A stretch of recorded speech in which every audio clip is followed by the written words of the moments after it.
문을 들어서 여세요. 미정자님.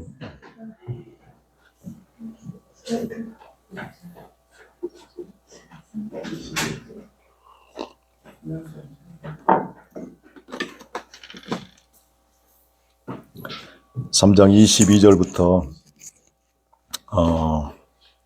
30절까지 같이 함께 보겠습니다.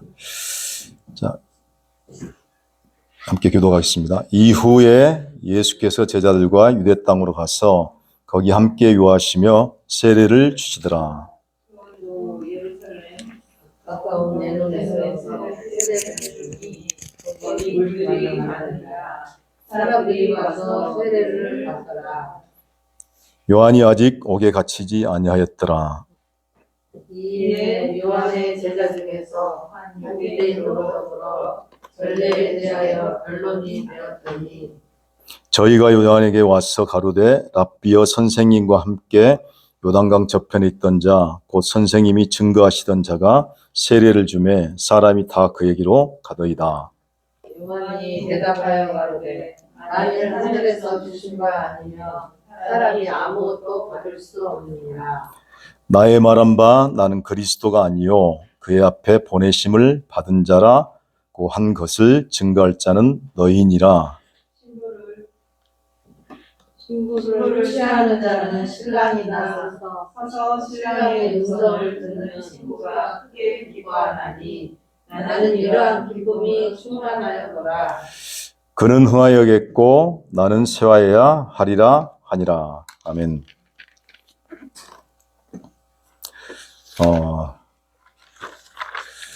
이 요한복음 3장에서부터 지금 이 본문이 4장까지 해서 요한복음이 전체가 지금 보면은 하나의 표적 안에서 강의 설명이라고 이렇게 설명 부분이라고 보면 될 것 같습니다. 그래서 요한복음에 이제 7가지 표적에 대해서 나와 있고 7가지 표적이 이제 처음에 표적이 물로 포도주를 만든 사건이고 그다음에 두 번째 사건이 뭐였죠?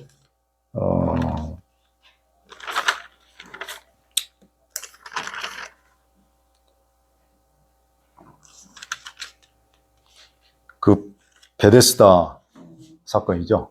예, 베데스다고. 세 번째 사건이 아마 세 번째 사건이 베데스다 사건이죠. 세 번째가. 그 다음에 네 번째가 그 오병이어 사건이고, 다섯 번째가 이제 무리로 걷는 사건이고, 여섯 번째가 소경이 눈을 뜬 사건이고, 그 다음에 일곱 번째가 다시는 뭐 같이 죽은 나사로가 살아난 사건이죠. 그래서 이 7가지 사건으로 이렇게 이루어졌고, 실질적으로 또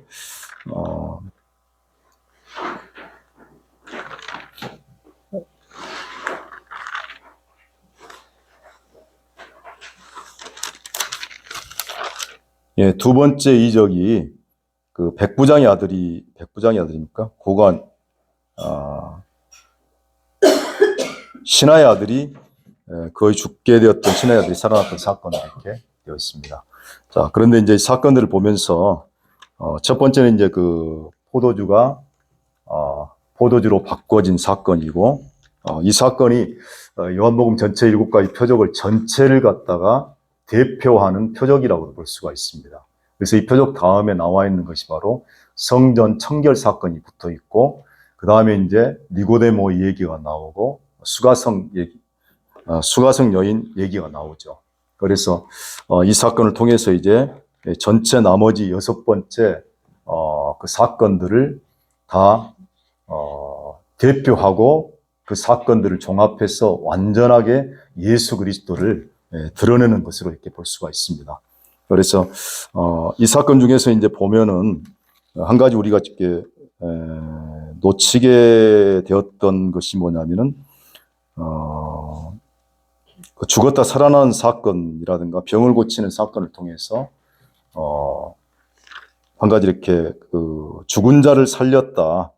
죽은 자를 살리고 또 병을 든 사람을, 거의 죽게 된 사람을 살렸다 해서 죽은 자를 살리는 예수님, 그래서 죽은 자를 살리는 예수님을 이렇게 보여주는 사건으로 보기도 했는데, 그 사건 속에 한 가지가 이제 뭐가 있었냐면은, 특히 고관의 아들이죠. 관료의 아들이죠. 관료의 아들인데 아들이 죽었던 사건을 통해서 보여준 게 말씀에 대한 부분이었습니다.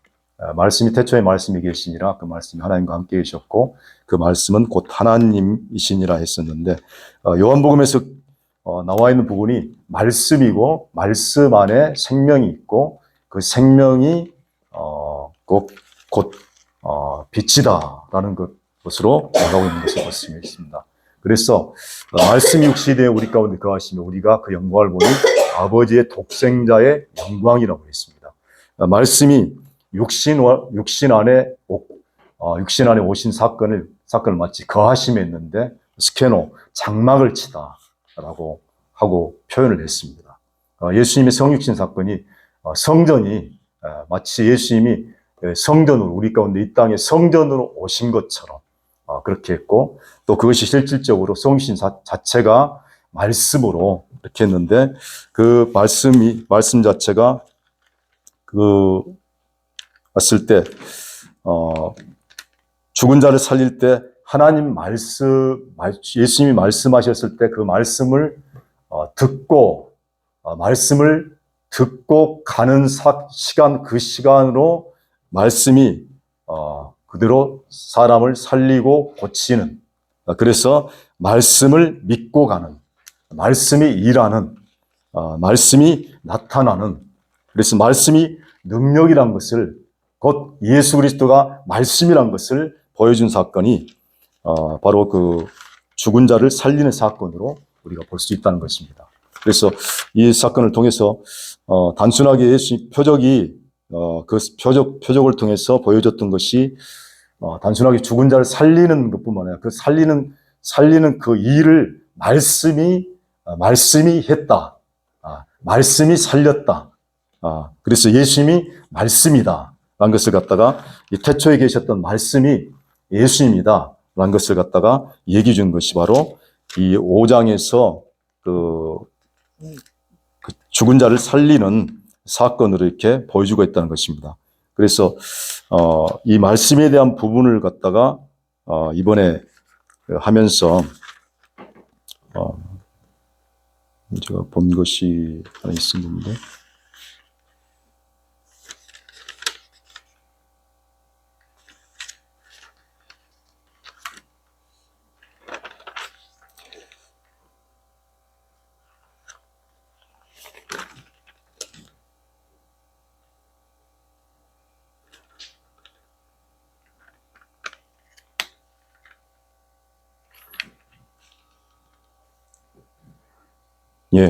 그 4장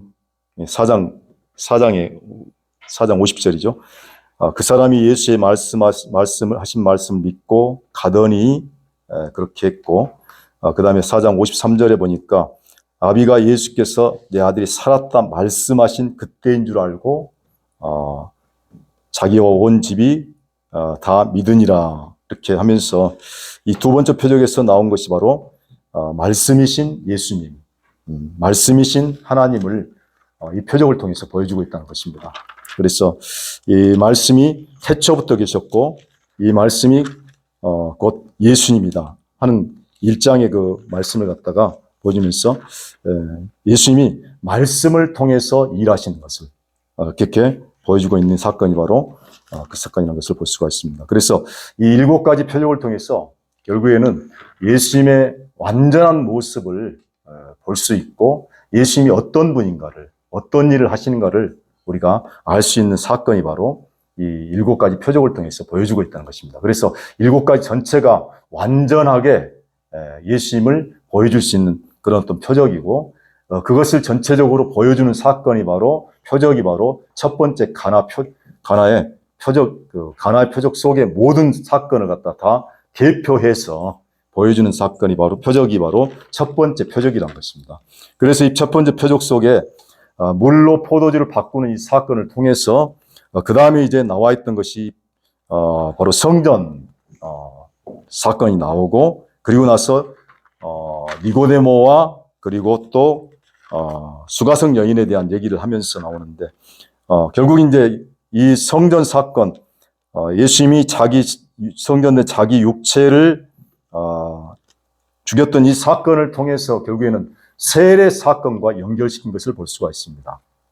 그래서 이렇게 예수님이 함께 죽고 예수님이 죽고 살아난 이 사건을 통해서 결국에는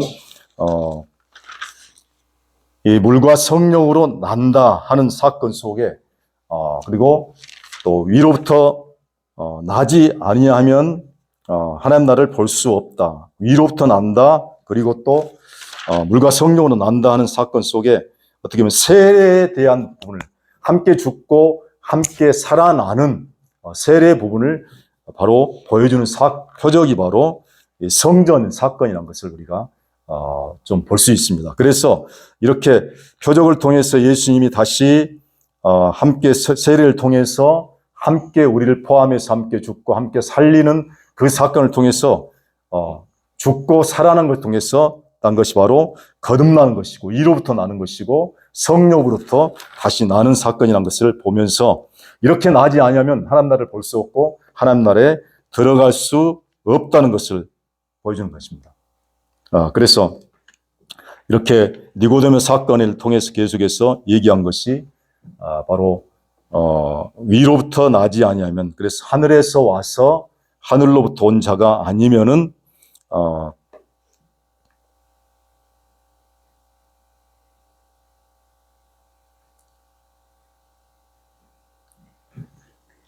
하나님 나라를 알 수 없고 하나님 나라에 들어갈 수 없다는 그런 것을 성령을 통해서 얘기해 주고 있습니다. 그래서 이 성령으로 난 것은 거듭나다. 그리고 또 바람이 이물을 불며 하면서 예수님이 계속해서 오신 이 사건을 통해서 보여준 것은, 그리고 예수님이 3장에 보면은 물과 성령으로 나지 아니하면 그랬는데, 예수님이 이렇게 보여준 이 보냄을 받은 자라고 이렇게 얘기를 했는데, 이 보냄을 받은 사건 속에서 어떤 것을 보내주시냐면은 1장 33절 보니까 나도 그를 알지 못하였으니 나를 보내어 물로 세례를 주라 하신 그이가 나에게 말씀하시되 성령이 내려서 누구에든지 머무는 것을 보거든 그가 곧 성령으로 세례를 주는 이인 줄 알라. 그러니까 예수님이 보내심을 받아서 예수님이 오셨지만은 예수님이 또 보낼 자가 있다는 것을 요한복음을 통해서 계속해서 얘기하고 있습니다. 그래서 예수님을 얘기할 때 성령으로 세례 주는 이라고 말하고 있습니다. 그러니까 하나님께서 예수님을 보내셨지만은 결국 예수님이 오셔서 우리가 예수님이 필요하고 또 예수님이 보내신 예수님을 통해서 누가 또 우리에게 예수님이 오셔서 하신 일이 뭐냐면 성령을 주시는 분이란, 성령을 보내시는 분이라는 것입니다. 그래서 요한복음에서 계속 나와 있는 내용 중에서 바로 그 내용을 상당히 많이 짚고 있는데요. 성령으로 세례 주는 이인 줄, 그렇게 얘기도 하고 또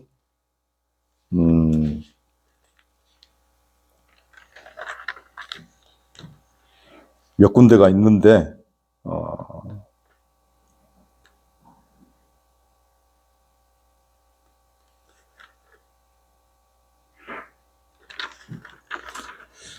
성령으로 계속해서 성령으로 세례 주는, 성령을 보내시는 분으로 그렇게 예수님이 오셔서 결국에는 예수님 자신이 오셨지만은 예수님이 우리에게 성령을 주시고 성령을 보내시는 분으로 그렇게 자신을 얘기하고 있다는 것입니다. 그래서 요한복음에서도 계속 얘기하고 있는 것이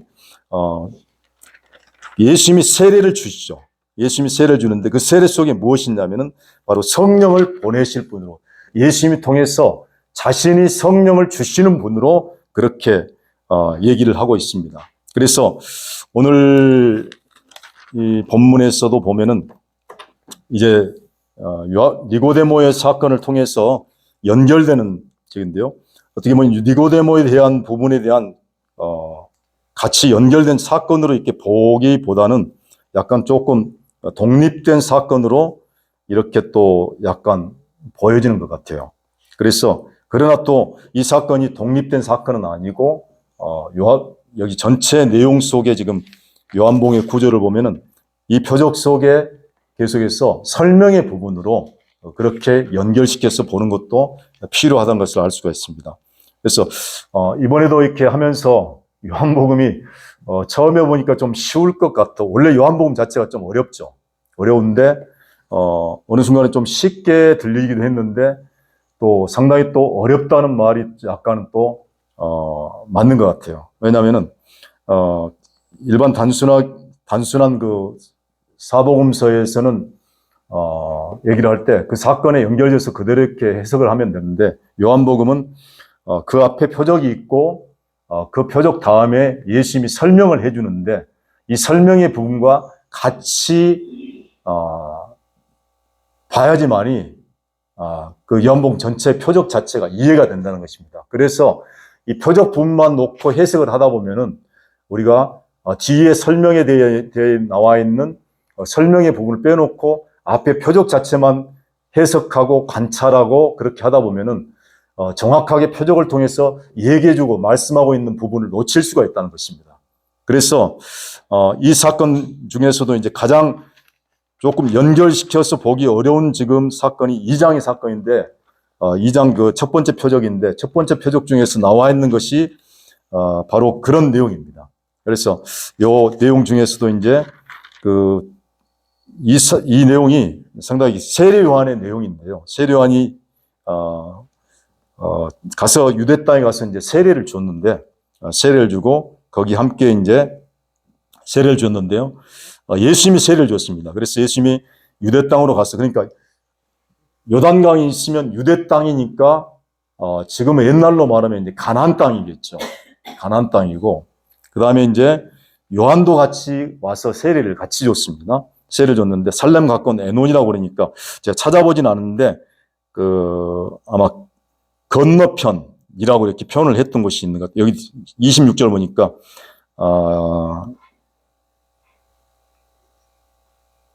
저편이라고 그랬죠. 저편에. 저편이라고 하는 것 보니까 예수님은 요단강이 있으면 이 편에서 세례를 주시고 그 다음에 세례 요한은 이쪽 강 건너 요단강 건너편에 세례를 줬다는 것입니다. 그러니까 요단강을 놓고 보면은 예수님이 예전에 그 구약 시대 그 지형으로 보면 예수님이 가나안 땅에 들어와 있는 이스라엘 땅에서 세례를 준 거죠. 그리고 세례 요한은 건너편이니까 아마 에돔 땅이라고 볼 수가 있는 그 가나안 땅에 들어오기 전에 건너기 전에 요단강을 건너기 전에 땅에서 줬다는 것입니다. 그래서 그리고 요한이 아직 옥에 갇히지 아니했더라라고 얘기하고 있는데 이 세례 요한이 세례를 준 것은 사실 보면은 1장에도 나와 있지만은 그 세례 자체가 죄의 전가를 얘기하고 있다는 것입니다. 그래서 세례 요한이 세례를 준 것은 인류의 모든 죄를 다 예수님이 전가시켰던 제사장으로서 세례를 준 것이죠. 그렇죠. 그리고 나서 예수님이 세례를 줬을 뿐만 아니라 그리고 나머지 사람들한테 세례를 줬는데 이 세례를 준 것은 세례 요한이 계속해서 세례를 주고 또 예수님이 세례를 줬을 뿐만 아니라 다른 사람이 세례를 줬는데 세례 요한이 아직까지도 예수님이 성령의 감동으로 세례를 줬음에도 불구하고 어떻게 보면은 본인이 사역을 멈춰야 할 것을 정확하게 알지 못한 것 같아요.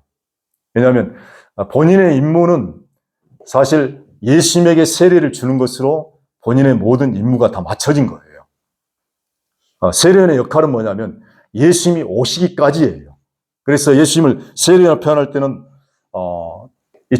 마태복음에 나와 있지만은 여자가 낳은 자 중에서 세례 요한보다 큰 자가 없다고 그랬죠. 그러나 천국에서는 지극히 적은 자도 저보다 더 크다고 그랬습니다. 이것은 세례 요한이 천국에서 가장 적다는 얘기가 아니라 가장 적다라고 하는 것은, 가장 적다라는 것은 최고로 낮은 자리, 최상급의 표현인데요. 그것은 거기에 들어가지 못한다는 것입니다.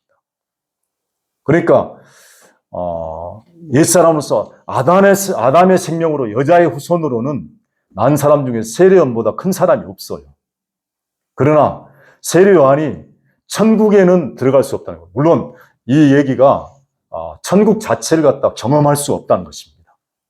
천국에 들어갈 수 없다는 얘기예요. 그렇다고 해서 세례요한이 구원받지 못했다는 얘기가 아니라 예수님을 통해서 천국으로 오신 예수님 안에 들어갈 수가 없다는 것이죠. 그런 의미에서 세례요한은 여자가 낳은 자 중에 가장 크지만은 예수님을 통해서 천국에 들어갈 수 없고 천국을 경험할 수 없는, 그래서 인류의 역사상 가장 큰 자지만은 그 일을 위해서 대사장이 되어서 전 인류의 죄를 갖다가 다 예수님에게, 천국으로 오신 예수님에게 인류의 모든 죄를 전가시켰던 역할을 했던 사람이 바로 세례요한이라는 것입니다. 그래서 마지막 제사장이었고, 그리고 또 예수님에게 전 인류의 모든 죄를 대표해서 예수님에게 전가시켰던 마지막 제사장의 역할을 감당하고, 그리고 전 인류의 모든 죄를 예수님에 전가시키기 위해서 그 역할을 감당하기 위해서 세례를 어떻게 보면 했던 사람 중에 사람이라는 것입니다. 그렇기 때문에 세례요한이 만약에 그 일을 했더라면은 좀 생각해 보면 더 이상 세례 주지 않아도 괜찮았을 것 같아요. 그래서 이 사도행전에 보면은 세례요한에게 세례 받았던 사람들이 많이 제자들이 있었어요. 그래서 바울 사도가 바나바가 만났던 사람들 중에서도 가다가 세례요한의 세례는 알지만은 성령을 받은 적이 없는 사람들도 만나게 되죠. 그래서 세례요한은 이렇게 세례를 하는 것이 본인의 임무였고, 또 하나는 그 일을 통해서 누구를 증거하냐면 예수님을 바로 증거하는 일을 하는 것이 바로 세례요한의 역할이었다는 것입니다. 그래서 25절에 보면은 25절에서 26절 보면은 요한의 제자 중에서 한 유대인으로 더불어 결례에 대하여 변론이 되었더니 저희가 요한에게 와서 가로되 납비어 선생님과 함께 요단강 저편에 있었던 자 곧 선생님이 증거하신다는 자가 세례를 주며 다 사람이 그에로 가더이다. 그러니까 지금 이 결례에 대해서 얘기했는데, 결례가 사실 보면 이제 정결 예식을 얘기하고 있습니다. 정결 예식이기도 하고 또 깨끗게 하는 그런 예식이죠. 그래서 이 정결 예식은 몇 가지가 있는데, 문둥병자가 이제 문둥병에 걸렸을 때 그것을 갖다 정결하게 하는 예식도 있고요. 그걸 갖다 또 정결 예식이라고도 하기도 하고, 또 부정을 탄 자들이 그것을 갖다가 부정을 면하기 위해서, 깨끗하기 위해서 정결 예식을 통해서 하는 예식들도 있고, 뿐만 아니라 유대인들은 항상 식사를 하기 전에 식사를 하고 식사를 마치고 나면 항상 손을 씻고 미리 식사를 하고, 그 다음에 식사 끝나고 나서 또 손을 씻는 것인데, 이것을 갖다가 정결 예식이라고 이렇게 얘기도 합니다. 그래서 이걸 결례라고 이렇게 한 것인데, 이 결례가 또 한 가지 더 있는 게 뭐냐면 세례를 결례라고도 이렇게 할 수가 있는 것입니다. 그러니까 지금 이 제자들이 하고 있는 내용들은 아마 결례가 그런 어떤 식사할 때 손을 씻고 하기 전에 손을 씻고 끝나고 나서 손을 씻는 그것뿐만 아니라, 어떻게 보면 여기 밑에 나와 있는 세례에 대한 부분을 갖다가 아마 얘기하지 않았을까 하는 것입니다. 그래서 제자들이 봤을 때는 지금 세례 요한도 죽어 있고 예수님도 세례를 주고 있다는 것입니다. 그래서 궁금했던 것이 뭐냐면은 저편에 있던 자 곧 예수님이죠. 예수님 곧 선생님이 증거하시던 자가 세례를 주매 다 사람이 그에게로 가더이다. 그래서 이렇게 가는 것이 당연한 것인데, 지금까지 세례 요한이 계속해서 이제 세례를 주고 있었습니다. 그래서 이 세례 요한이 계속해서 임무는 예수님에게 세례를 줘서 인류의 모든 죄를 전가시키고 하는 것이 바로, 그래서 예수님에게 전가시켜서 세상 죄를 지고 가는 하나님의 어린 양, 어린 양을 갖다가 증거해 주는 역할이 바로 세례요한이라는 것입니다. 그래서 세례요한은 항상 자기가 얘기했지만은 사람들이 궁금했던 점들이 뭐냐면 제가 이렇게 세례를 주니까 제가 메시아 아닌가 선지자 아닌가 그런 어떤 질문들을 많이 받았잖아요. 그래서 세례요한이 그때마다 어떻게 보면 예수님은 나사렛 촌에서 자라났던 이름 없는 사람이었고 세례요한은 그래도 대제사장이었고 대제사장의 그 반차에 있었던 사람이었고 그리고 아주 광야에서 또 있었지만은 유대인들로부터는 상당히 가장 큰 자라고 불릴 만큼 그렇게 명성 있는 아주 사람이었지 않습니까? 그래서 그런 세례 요한이 전혀 이름 없고 또 알려지지 않았던 예수님을 갖다가 높이는 것이 쉽지는 않았을 것입니다. 그것이 가능했던 것이 뭐냐면 바로 성령이 누구에게 임하신 것을 너희가 보면은 그가 하나님이 보내신 자를 알 것이라고 말씀했던 하나님의 말씀과 하나님의 증거가 있었기 때문에 그 일이 가능한 것이죠.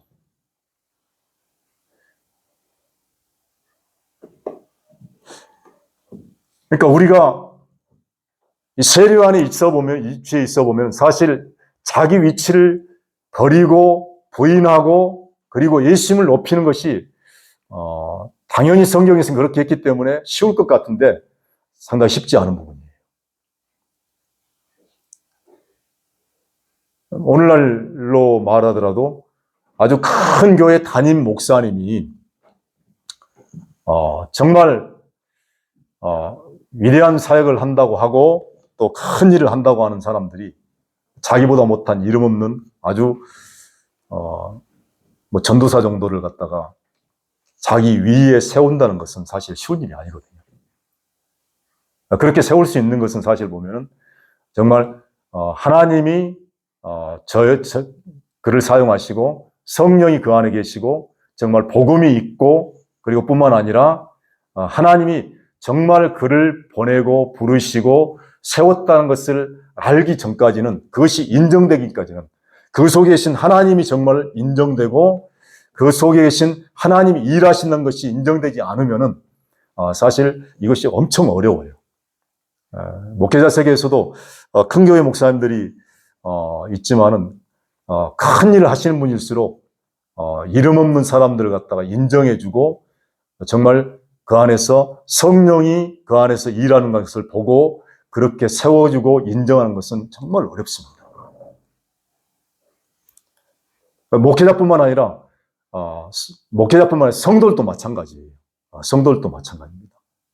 물론 성도들도 모두가 다 어떻게 보면 목회자, 성도 구분 없이 모두가 하나님이 부르신 제사장으로서 역할을 감당할 수 있기 때문에 우리가 목회자만 일반 교회에서는 목회자만 하나님을 해야 되고 말씀을 전해야 되고 뿐만 아니라 또 하나님의 어떤 일들을 할 때 주도적으로 해야 되는 그런 일들이 일상으로 이렇게 보편화되어 있는데 그것이 정말 하나님이 모두를 부르셔서 또 그 안에 성령을 주시고 성령으로 하는 일이 하나님의 가장 큰 일이고 위대한 일이란 것이 정말 알아지고 믿어지지 않으면 어떤 사람도 앞에 세울 수가 없고 인정할 수가 없다는 것입니다.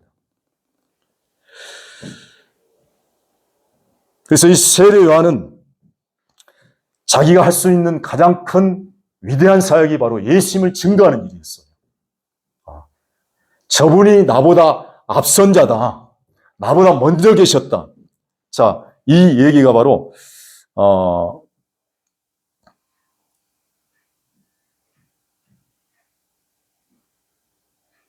그 1장에 보면은 그 내용이 있는데요.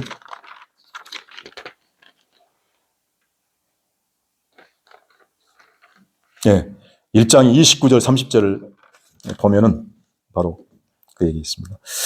1장 29절 보니까 이튿날 요한이 예수께서 자기에게 나오심을 보고 가로되 보라 세상 죄를 지고 가는 하나님의 어린 양이로다.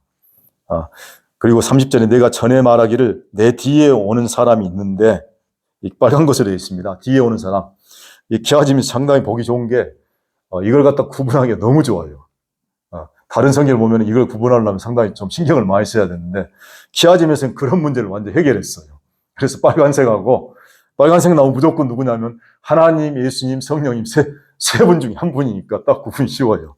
그래서 내 뒤에 오시는 사람이 있는데 그가 앞선 것은 했는데 이 앞서란 얘기가 앞에가 비포, 먼저, 미리 이런 뜻이 있고요. 그 다음에 서다라는 뜻이 뭐냐면 기노마인데요. 생겨나다, 태어나다, 일어나다는 뜻이 있어요. 그러니까 먼저 창조됐다 볼 수 있고, 먼저 생겨났다, 먼저 존재했다. 그렇죠. 근데 먼저 존재했다는 내용은 어떻게 보면은 우리가 먼저 태어났다, 사람의 어떤 개념으로 생각하면 먼저 태어나고 생일이 좀 빠르고 생년을 좀 빠르다는 개념으로 볼 수 있는데 그것이 아니라 이 먼저란 얘기 자체가 바로 하나님이라는 얘기예요. 창조자라는 얘기입니다. 그래서 태초에 말씀이 계시니라. 어떻게 보면 이 먼저가 태초라는 의미를 하고 같이 연결될 수도 있어요. 태초에 세상이 창조하기 전에 아무것도 없는 상태에서 오직 하나님만 존재한 세계 속에서 그 시간 속에 존재했던 분이 바로 먼저예요.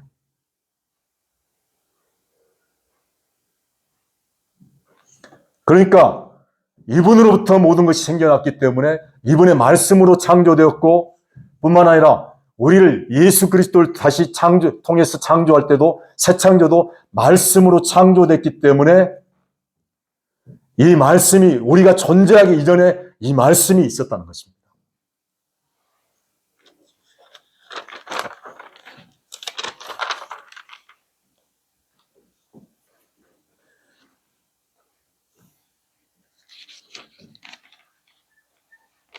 그래서 나보다 앞선 것은 그가 먼저 계심이라. 먼저 생겨났다, 먼저 계셨다. 이것이 바로 요한복음 1장에서 태초의 말씀이 계시니라. 그 말씀이죠. 그래서 선생님이 증거하시던 자가 세례를 주매 그 사람들이 다 그에게로 가더이다. 자, 당연히 가야 되는데 세례 요한의 마음은 어땠는지 모르겠어요. 근데 제가 보면서 이제 생각한 게 아까 그 부분입니다. 세례 요한이 만약에 정말로 본인이 예수님께 세례를 주고 그리고 나서 본인이 정말로 예수님이 정말 메시아, 그가 기다리고 이스라엘 백성들이 기다렸던 메시아라는 것을 알았다라면, 그렇게 또 먼저 계셨다는 것을 알고 또 증거했다라면은 아마 이렇게 계속해서 세례를 주지 않아도 되지 않았을까 하는 생각이 들더란 것입니다. 왜냐하면 그가 할 수 있는 사역에 그리고 또 임무는 예수님께 그렇게 세례를 주고 뿐만 아니라 물론 그 세례를 통해서 예수님을 계속해서 증거하는 일은 어떻게 보면 사역에 필요한 부분이라고 생각이 좀 들 수 있는 것 같아요. 그렇죠. 그 단순히 세례만 주는 일을 통해서 주는 것이 아니라, 세례만 주는 것이 아니라 세례를 통해서 그 세례 주는 이가 바로 먼저 계셨고 그가 오실 자다라고 증거하는 것 자체는 어떻게 보면은 계속해서 하면서 그렇게 증거하는 것은 필요한 부분이라고 생각이 든다는 것입니다. 그래서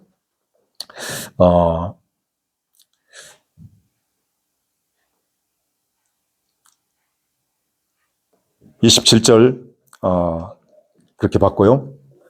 그리고 또 27절은 요한이 대답하여 가로되 만일 하늘에서 주신 바가 아니면 사람이 아무것도 받을 수 없느니라. 이 말씀이 참 여기서 껴있는 게 왜 껴있는지는 제가 어제 보면서 왜 이 말씀이 여기에 들어와 있지 생각이 좀 들었습니다. 왜냐하면 연결을 시켜보니까 하늘에서 주신 바가 아니면 사람이 아무것도 받을 수 없다. 그렇죠. 너무나도 당연한 말씀이고 또 이 말씀처럼 하나님은 주시는 분이시고 사람은 받는 자다. 하나님이 수여자죠. 그런데 모든 것의 수여자는 것입니다. 모든 것의 공급자라는 것입니다.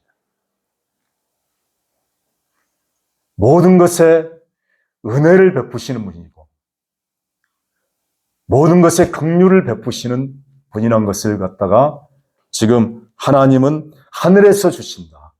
자, 하늘에서 주시는 것은 사실 하나님이 주시는 것이거든요.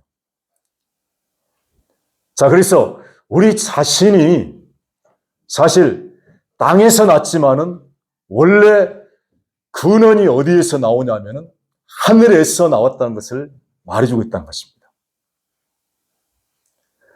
원래 우리가 땅에서 났지만, 육에서 났지만은 원래가 어디서 났냐? 하나님께로부터 났다는 것을 말해주고 있다는 것입니다.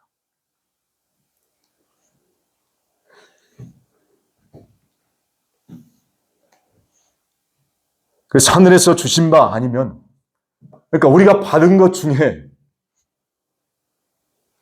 하나님이 주시지 않은 것이 하나도 없죠. 근데 실제적으로 살다 보면 하나님이 주신 것이 뭐 별로 없는 것처럼 생각될 때가 많잖아요. 그죠? 이것도 내가 했고 저것도 내가 했고. 근데 우리 생명 자신도 생각 없이 살 때는 내가 부모를 통해서 자연스럽게 태어난 것 같지만 그건을 따져 본다면 하나님의 우리에게 생명을 주셨기 때문에 그리고 하나님의 생명을 주셔서 우리를 이 땅에 보내셨기 때문에 어머니 태로부터 우리를 창조하셨다. 그렇죠. 다윗의 고백이 바로 그것이죠. 하나님이 그 어머니 태로부터 우리를 창조하신 그 섭리가 너무나도 놀랍다고 그랬습니다.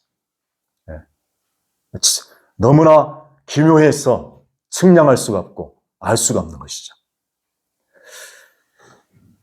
우리의 생명을 보냈을 뿐만 아니라 우리의 순간순간 호흡을 주관하고 있고 우리 생명을 지금도 계속 유지하고 주관하고 있는 분도 바로 하나님이시죠. 그러니까 하나님이 창조하신 모든 만물을 갖다가요 창조하실 뿐만 아니라 보존하시고 유지하시는 분이 바로 하나님이에요. 그래서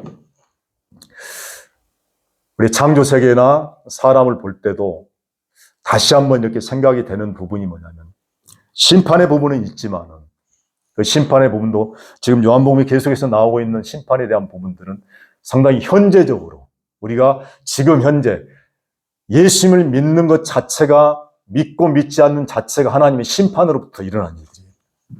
네, 그렇죠. 뿐만 아니라 우리가 믿는 자는 심판을 받았을 뿐만 아니라 그리고 믿지 않는 자도 동일하게 믿지 않는 상태에 있는 것 자체가 바로 심판 가운데 있는 것입니다. 그렇기 때문에 더 이상 우리가 심판이 없을 뿐만 아니라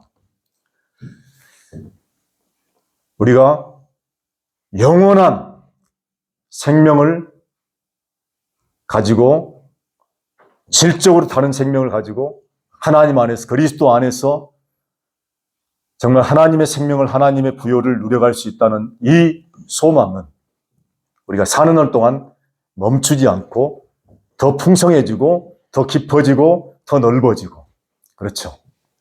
네. 이것이 우리의 소망이죠. 그래서 이 심판이 하나님이 만드신 창조하신 이 세계를 갖다가 하나님이 물론 구약에서 심판이 있었지만 그 심판은 예수 그리스도를 통해서 심판하실 것을 보여주는 사건입니다. 그러므로 예수 그리스도 안에서 심판이 완성됐고 심판이 이루어졌죠. 그래서 이 심판을 하나님께서 만드신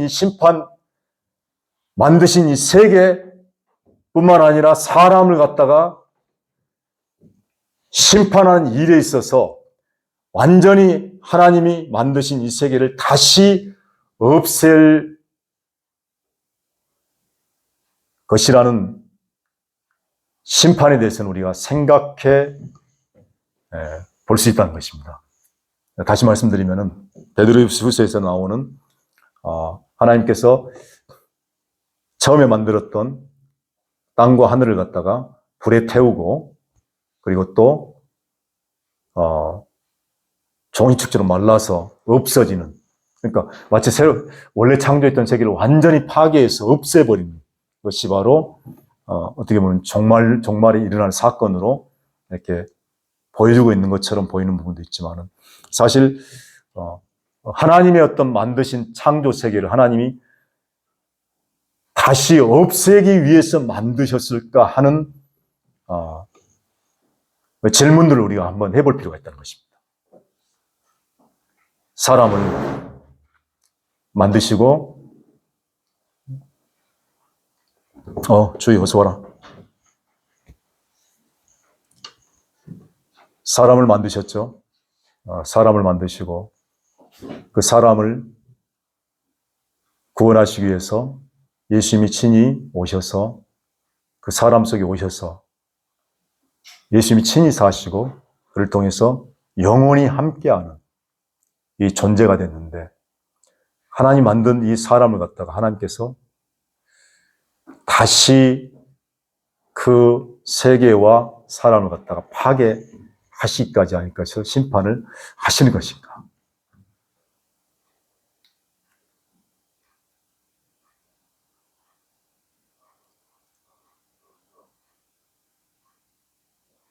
근데 우리가 성경을 보면서 이제 그 베드로후서에도 그런 심판에 대해서 이제 그 부분을 갖다가 물리적인 그런 시각으로 그 본문을 보면은 처음에 만들었던 세상을 갖다 하나님께서 완전히 파괴하는 것입니다. 그런데 그 세계가 옛 하늘과 옛 땅을 통해서 파괴하는 것인데, 그것이 단순하게 눈에 보이는 세상이 아니라 옛 창조를 끝내는 것으로 심판이 이루어진다고 보면은, 그것이 우리 옛사람을 죽여서 그리스도 안에서 새롭게 부활시켜서 새로운 세계 하늘과 새로운 땅을 만드는 새 예루살렘과 새 예루살렘에 들어가게 하는 모습으로 심판이 보여지고 있다는 것입니다. 자, 이해가 좀 되셨습니까? 무슨 말인지?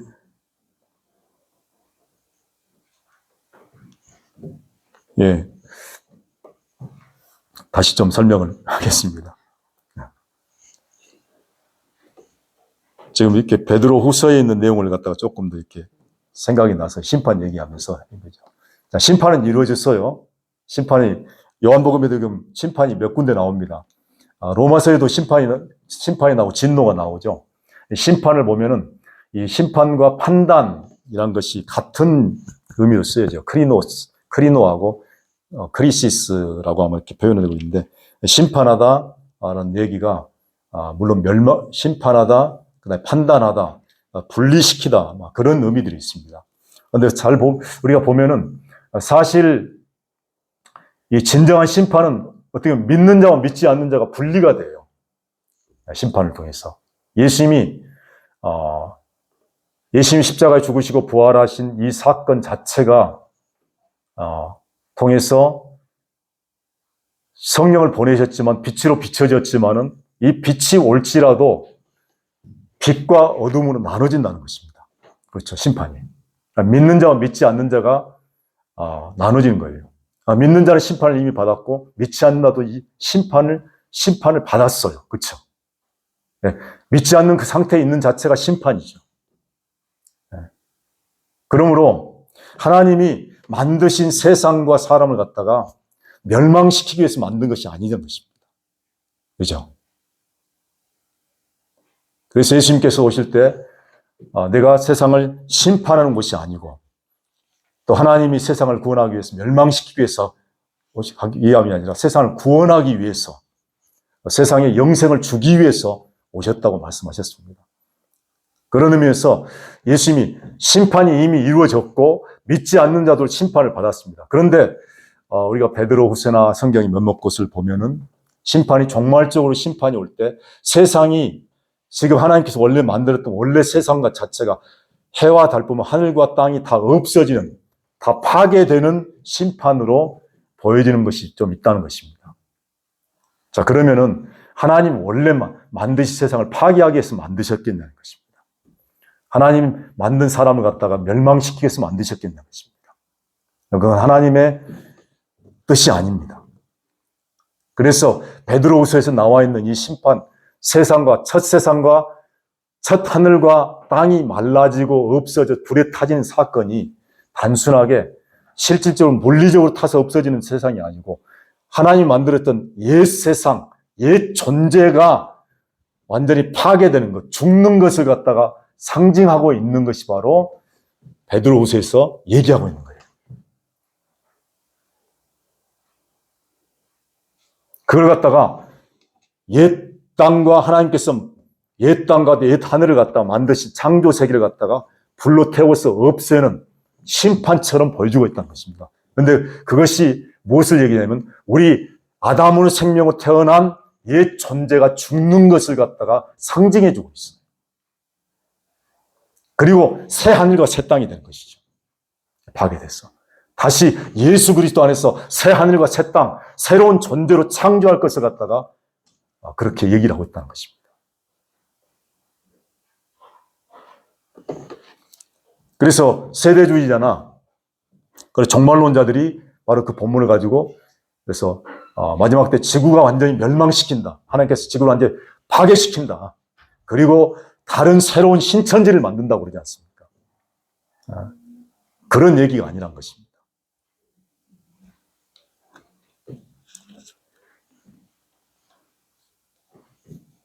그래서 오늘 이 세례요한의 얘기를 보면서 한 가지가 이제 좀 생각나는 부분이 어떤 것이냐면 율법과 은혜를 갖다 지금 요한복음에서도 비교를 하고 있습니다. 예수님과 어떻게 보면 세례요한의 비교가 될 수도 있습니다.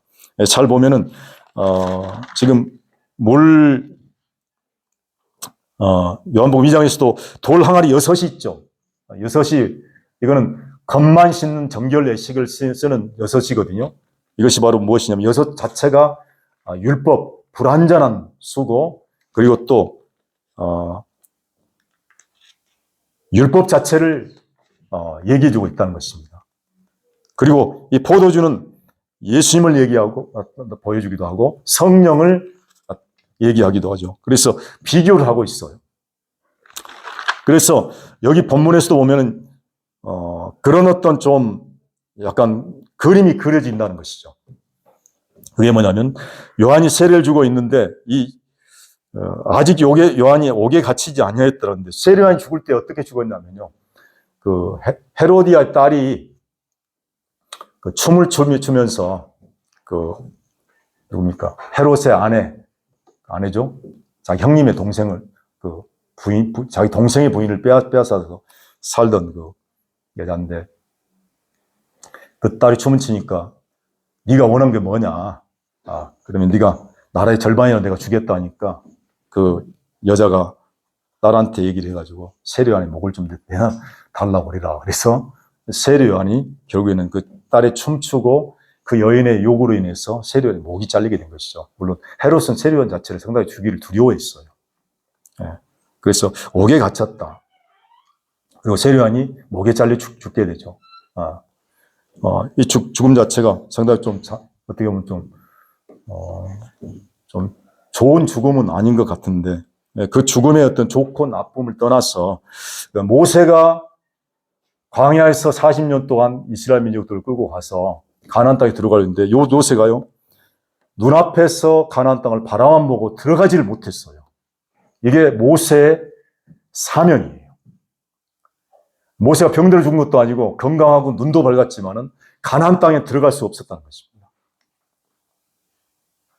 모세가 그런 위대한 일을 하고 위대한 능력을 하나님께 쓰임받는 그리고 위대한 능력을 바라기도 하고 했지만은 모세 자체가 가나안 땅에 들어갈 수 없는 그 가나안 땅을 바라보고 멈추기만 했죠. 그런데 세례 요한도 어떻게 보면 모세와 같은 모습이에요.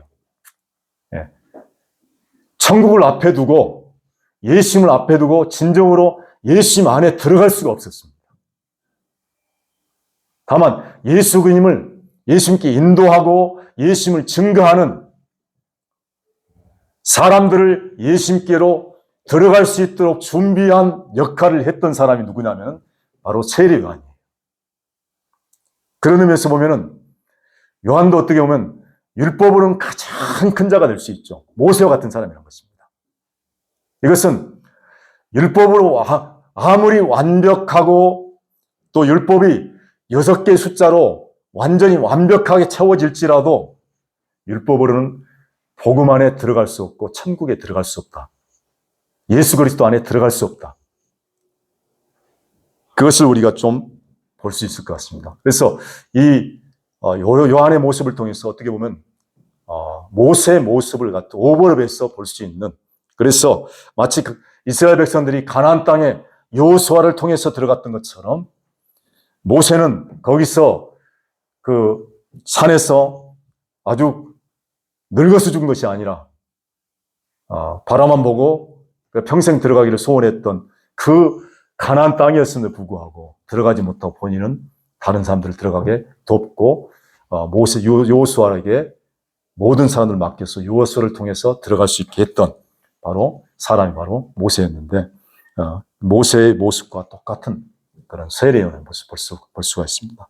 이것이 바로 세례 요한이 바로 사람으로 난 자 중에서 가장 큰 자지만 하나님 나라에서는 가장 작은 자라는 의미를 포함하고 있다는 것입니다. 그래서 이제 그 29절에 보면은 신랑을 취하는 자는 신부를 취하는 자는 신랑이나 서서 신랑의 음성을 듣는 친구가 크게 기뻐하니 나는 이러한 기쁨이 충만하였노라. 그러니까 세례 요한은 결국엔 누구냐면 신랑도 아니고 신랑의 친구로서 신부를 신랑에게 중매서주는 중매자 역할을 했던 사람이 바로 세례 요한입니다. 하나의 중매자죠. 모든 인류의 모든 죄를 갖다가 예수님께 전가시켰을 뿐만 아니라 그 일을 했었고 예수님을 증거하고 그분이 메시아다. 그분이 천국으로 오신 분이다. 그리고 그분을 통해서 우리가 천국에 들어갈 수 있다. 하나님 나라에 들어갈 수 있다. 그래서 그분이 인류 전체를 구원할 수 있는 메시아고 구원자라는 것을 증거했던 사람이고 이것을 통해서 예수님과 이 하나님 백성들을 갖다가 결혼시킬 수 있도록 중매시켜줬던 중매자가 바로 세례 요한이라는 것입니다. 그러니까 세례 요한은 이 중매자 역할밖에 못하는 거예요. 그렇죠? 그래서 그가 할 수 있는 것이 뭐냐면요. 망하는 것이 가장 좋은 거예요. 그는 흥하여야겠고 나는 쇠하여야 하리라. 만약에 세례 요한이 예수님께 이렇게 연결을 시켜주고 흥한다면은 결국 예수님이 망하게 돼요. 그래서 나는 못하고 내가 못해야지 내 안에 계신 예수님이 잘할 수 있는 거죠. 내가 약해야지 내 안에 계신 예수님이 강한 예수님이 보여지는 것이죠. 내가 정말 흥하고 잘 되면은 물론 좋겠지만은 어떻게 보면 망해야지만이 정말 내 안에 계신 예수님이 정말로 살아난 것입니다. 뿐만 아니라 내가 죽어야지만이 내가 예수 그리스도로 인해서 살 수가 있는 것입니다. 어떻게 보면 우리가 절망해야지만이 내가 예수 그리스도의 소망이 있어요.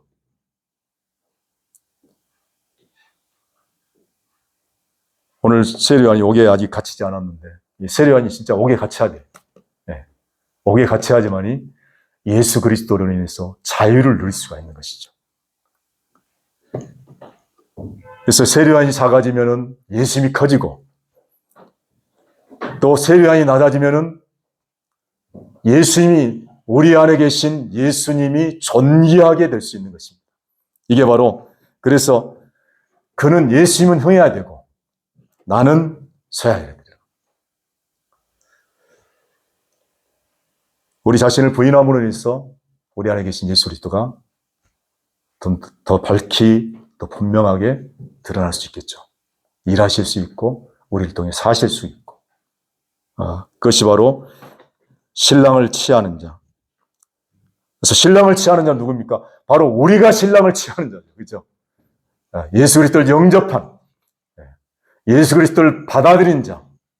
그래서 물과 성령으로 난 사람들, 위로부터 난 사람들이 바로 신부고, 그 신랑, 어떻게 보면 예수님이 우리 신랑이고 예수님 안에 오신, 성령 안에 오신 예수님이 우리 신랑이죠. 이분과 우리가 연합되어서 이분을 통해서 이분의 생명을 우리를 통해서 낳고 보여주고 나타낼 수 있는 존재가 된 것이 아닙니까? 그것이 바로 교회고, 우리 부르심을 받는 위로부터 난 자들이란 것입니다. 우리 안에 이런 생명이 있다는 것이 정말 먼저 계신 그분의 생명. 그래서 요한복음에서 계속해서 처음부터 시작했던 것은 홀로 독생자인데, 우리가 독생자를 알 때 그렇게 알잖아요. 하나밖에 없는 내 아들이라고 이렇게 알았었는데, 그냥 홀로 생명이신 분이에요.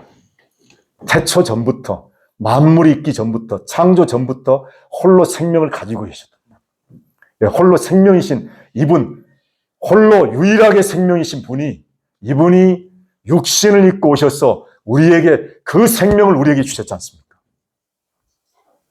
그 생명을 받아서 우리가 그 생명으로 살고 그분의 생명을 우리를 통해서 낳을 수 있는 거예요. 그것이 바로 영생입니다. 이 영생을 우리에게 주신 분 하나님께 감사를 드리고 영광을 돌립니다. 기도하겠습니다. 하나님 감사합니다. 우리에게 위로부터 온 이 놀라운 생명을 주셔서 하나님의 영원한 생명에 참여하게 하시고 이 생명을 누리며 또 이 생명을 맛보고 심지어는 만질 수 있도록 우리에게 은혜 베풀어 주심을 감사합니다. 하나님, 이 생명 안에 우리가 부요함들을 누리게 하시고 그 풍성함들을 누려가게 하시고, 그로 인해서 이 생명을 통해서 우리를 통해서 계속해서 흘러보내고 나타내고 우리를 통해서 또한 출산될 수 있도록 하나님께서 인도해 주시옵소서. 하나님, 이 생명 안에서 우리가 늘 하나님이 주신 모든 것들을 다 누려가는, 그래서 이 생명을 통해서 하나님이 우리 안에 계시다는 것을 세상에 보여지고 나타내고 드러낼 수 있도록, 그로 인해서 하나님의 영광이 온 세상 가운데 풍성하게 나타나게 하여 주옵소서. 이제는 우리 주 예수 그리스도의 은혜와 하나님의 사랑과 성령의 교통하심이 오늘 함께 예배드리는 모든 심령에 지금부터 영원토록 함께 있을지어다. 아멘. 네. 감사합니다. 잠깐만요.